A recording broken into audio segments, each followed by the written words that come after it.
Okay, now for the variables, okay, let me introduce that there should be IV, DV, and CV. Everyone knows about it, okay, but for low tier work, okay, usually what they only do is that they only state, okay, what's the IV, what's the DV, what's the CV, okay, and how do you improve this part, okay?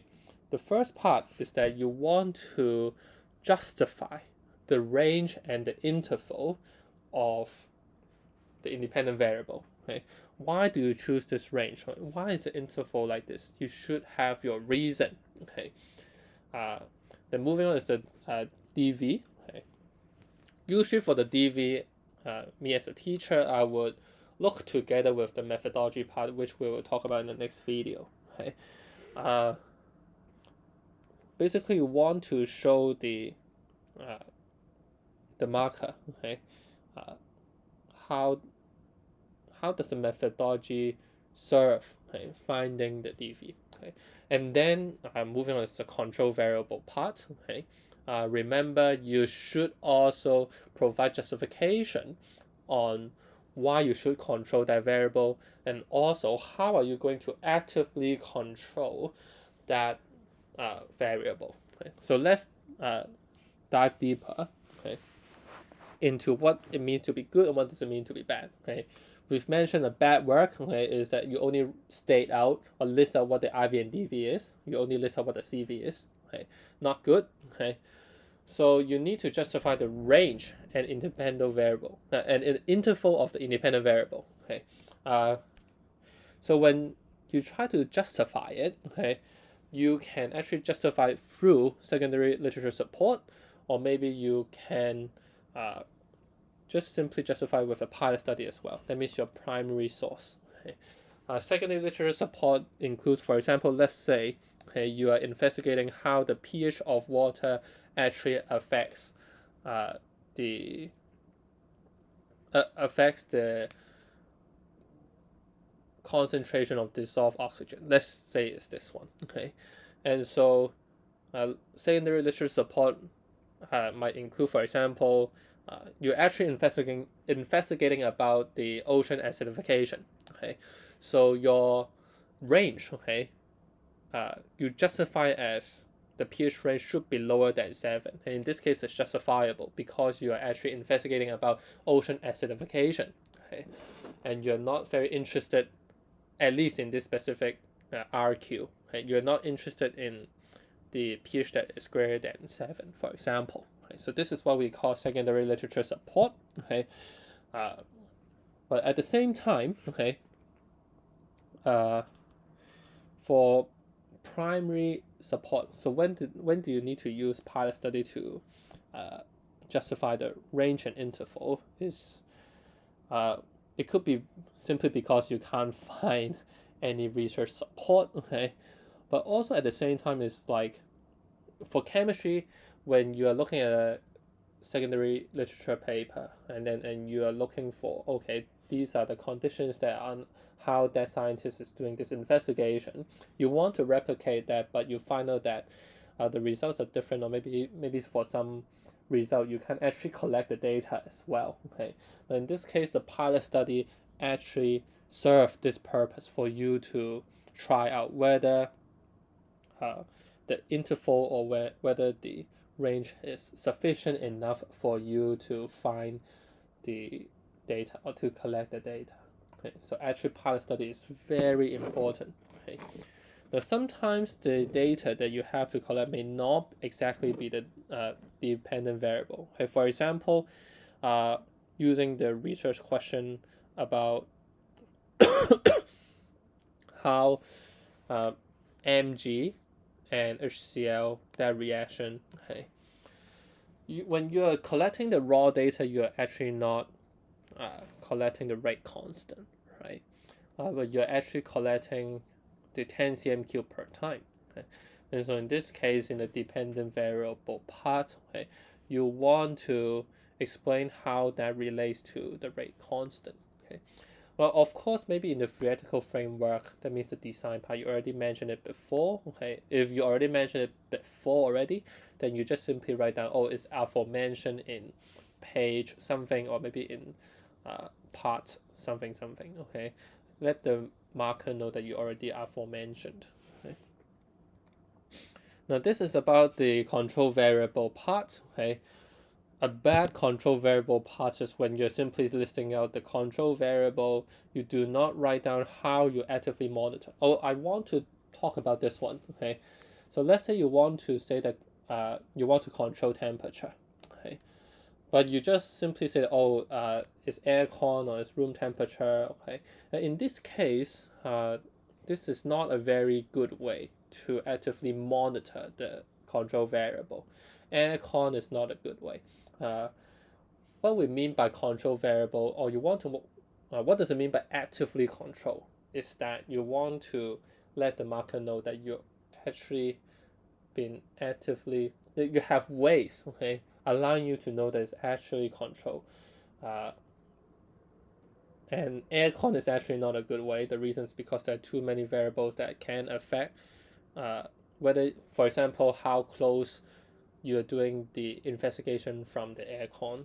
Okay, all these things are not good. Okay, maybe the first day you're doing the experiment versus the fifth day you're doing the experiment. If you're just using aircon, it's just not a good way to control this variable of temperature. Okay, so if you're actually not actively controlling it, might as well you don't add it to the control variable list. Okay, so what does it mean by good control variable list? Okay, you want to justify why you are controlling that thing. Okay, a lot of people just simply mention, oh, I need to control this variable because if I'm not controlling it, then it will affect the accuracy of the result. Now, in this case, it's also not good. The reason is because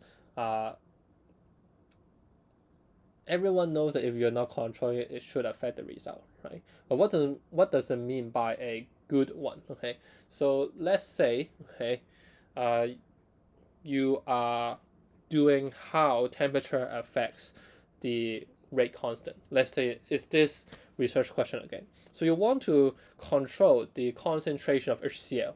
So what does it mean as by specific justification? The reason is because maybe in the theoretical framework you already talk about the rate equation already, how the rate is related to the rate constant, but also there is the HCl concentration factor, right? Now you're using the rate equation to explain, okay, that you should control HCl, okay.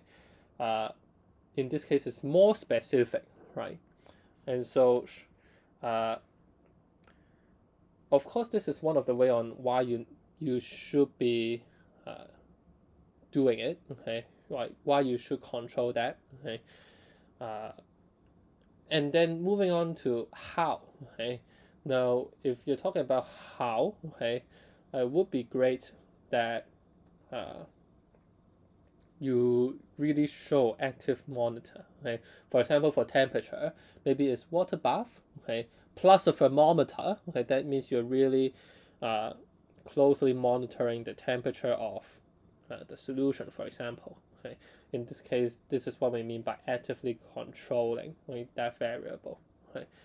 Now, usually in this case, pilot study could help as well. The reason is because now let's say, okay, you're doing a reaction that has to control the temperature. Okay, should your temperature be 40 degree or 50 degrees Celsius being controlled, okay, then you need to use pilot study to really justify that, right? So this is where pilot study really give you an exact number on which particular temperature you should be controlling, or maybe if you need to control the concentration of HCl, then in this case, should it be 1 mole per dm cube? Should it be 0.5 mole per dm cube? Okay, then in this case, pilot study serve the purpose as well. Okay, and so this moves on to why I think pilot study is important. At the same time, it's underrated. A lot of students did not write down pilot study. Okay, but it's actually very important. The reason is because it gives you first-hand justification on the independent variable range and interval. At the same time, gives us the first-hand justification on why you need to control some specific variable. For example, why do you need to control temperature at 50 degrees Celsius? Why do you need to control the concentration to be 1 mole per dm3? Okay, the reason is because when you're doing the pilot study, it really gives you a suitable range with significant difference, significant graph, okay, that is reliable enough, etc. Okay, so these are very good first-hand justification. Okay, so at the same time, when you're writing down the pilot study, maybe the first time you failed, okay, you didn't give you a very good result.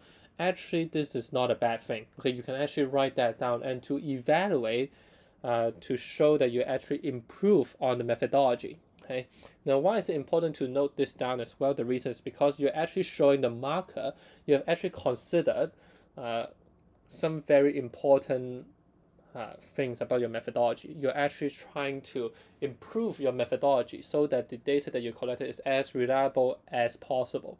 Okay, especially for some of the things that are foreseeable. For example, heat loss to surrounding. Okay, in this case, if you are not letting the marker know that you are figuring out ways to minimize that foreseeable error, okay, it is a huge design mistake. Okay? So the design part will be a very low tier design in this case. Okay? So sometimes pilot study actually is very important, okay? Letting the marker know that you have actually considered a lot of different things, so that ultimately why you come up with this conclusion and why do you need to use this IV range, this interval, this control variable, okay, etc. Very important. Okay. Now moving on to the next part, I'll talk about the methodology.